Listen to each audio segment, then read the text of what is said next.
and action!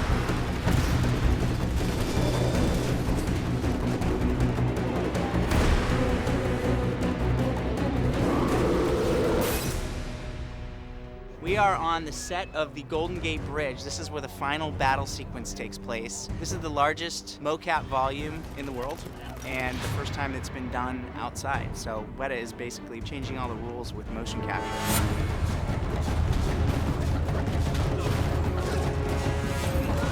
It was a world first. We had to create the Golden Gate Bridge as a live, physically built set, but we then had to have performance-captured apes on that bridge, and we therefore had to use all of the technology that Wyatt brought to a real location.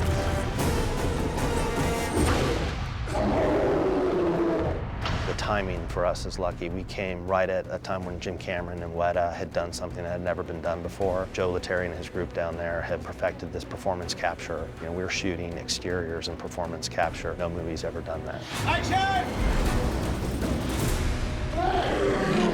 Well, what we did is we created these cameras that were able to see all the performance capture markers and information in daylight. It was kind of setting those up and hiding them so that when you're photographing the set, you don't see the cameras, but they're there and they're recording what the actors are doing. And then you have an actor who is in his full mocap suit, and he's in there acting with everyone that is in on the performance with him.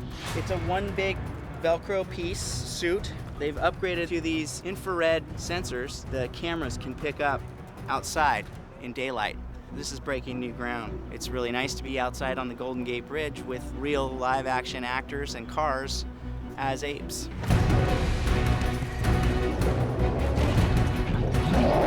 That was awesome. There were a whole lot of other things that we had to take into account, you know, the heat and the moisture, and so we built little closures over the motion capture cameras so they wouldn't get fried if it started to drizzle a little bit. Unfortunately, because we were doing the motion capture in the photography that we were doing, you couldn't just put cameras wherever you wanted to. So we ended up having a fixed row of cameras along the green screen wall, but there were also cameras that were on movable towers that we could kind of position in and out. We came up with this quick recalibration process where we had the object of known dimensions and they would be put into the space to quickly recalibrate the cameras because we had to move them so much. So I'm about to calibrate the motion capture system with this device here we call the wand. It's a known device. All the cameras are about to watch me wave it around. Looks a little silly, but let's just do what we do here. This is our other calibration device. It's we call it the L-frame. It looks like the coordinate system and a graph. So we place it out here so the cameras can see it. And then between the wand and the L-frame, we can figure out where we are. Golden Gate Bridge set was huge. I mean, so it's 6 lanes of traffic with sidewalks on either side. And so the challenge of trying to actually see what was being recorded there was pretty extreme because we had to be high and far away in order to be able to mount the cameras to cover the whole set. But you got actors with little dots glued to their costumes that are far away, and each of these cameras has to be able to track all the dots that are going on amongst all the cars and the reflections and figure out what's going on to discern the movement of all these apes running around.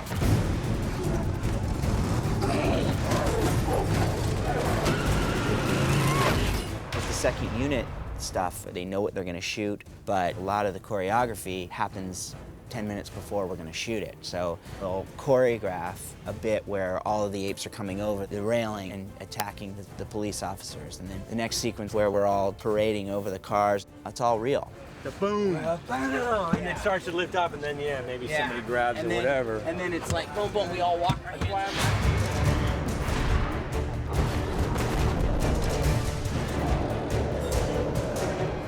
The teeth really help get you in character.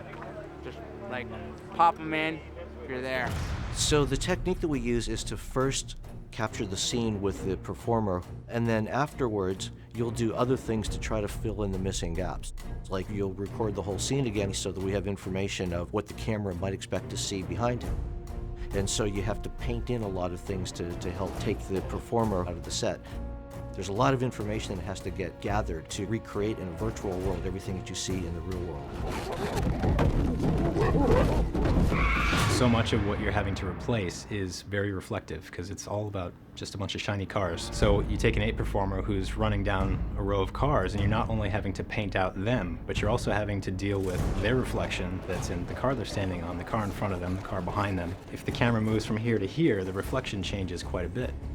The trickiest part about the whole thing was just trying to make sure we actually had coverage. We had up to 80 cars basically lined up in rows. There were lots of occlusion issues. You'd have ape performers that would be dipping in between and in amongst these vehicles. Action!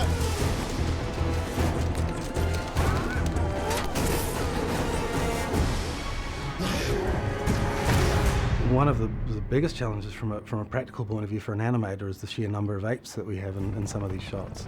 When you're talking about apes within that particular sequence, you're having to shoot 6 or 7 performance capture artists because that's really the maximum that you can capture at any one time. And they have to represent 150 apes. You then have to block everything accordingly. You have to block all the extras in exactly the same way over and over again. Background action and action! When they shot it on the set, there was 3 or 4 actors that they were actually motion capturing. So we had those guys to start with, but then we would have to go back to our motion capture library where we have all these random run cycles and jumps and climbing over cars and start adding all those in as well. So a shot that originally had 3 ape performers in it ends up having 150 apes in it.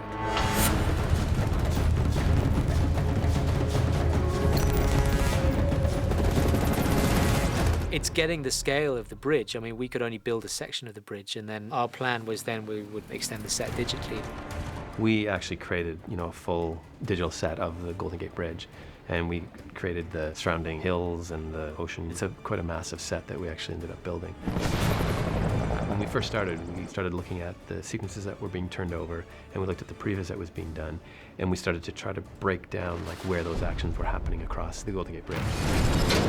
It starts out with seeing the live plate shots of the bridge and getting a lot of photo reference of the actual bridge as well as the one that was on set. And from that, then it goes to the models department, and the models has to figure out how to match everything exactly. Once all that stuff passes through the models department, it comes to us, then we start all the procedural texturing. And then that is passed off to the lighting department to do the final render.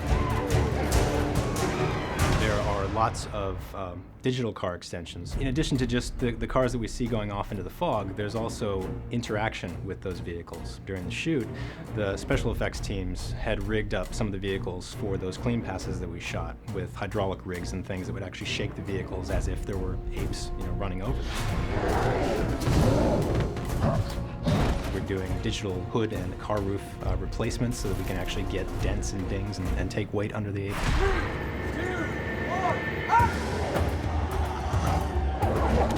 It was amazing. It was probably the hardest thing I've ever done in my life physically. The beautiful thing about it was that we got to use and interact with real props. And we were jumping over real cars. We were smashing real windows. It was something that you didn't have to pretend.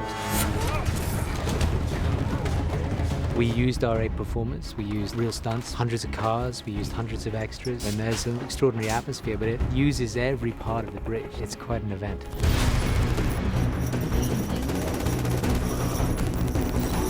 So that was one of the main breakthroughs of the film, was being able to really complete the 2 performance capture worlds coming together. What we're hoping people take away from what Wyatt brought to the film is just believing what you see. We really just enjoy making films where you can sit there and look at it and say, wow, I didn't know this existed, but it must.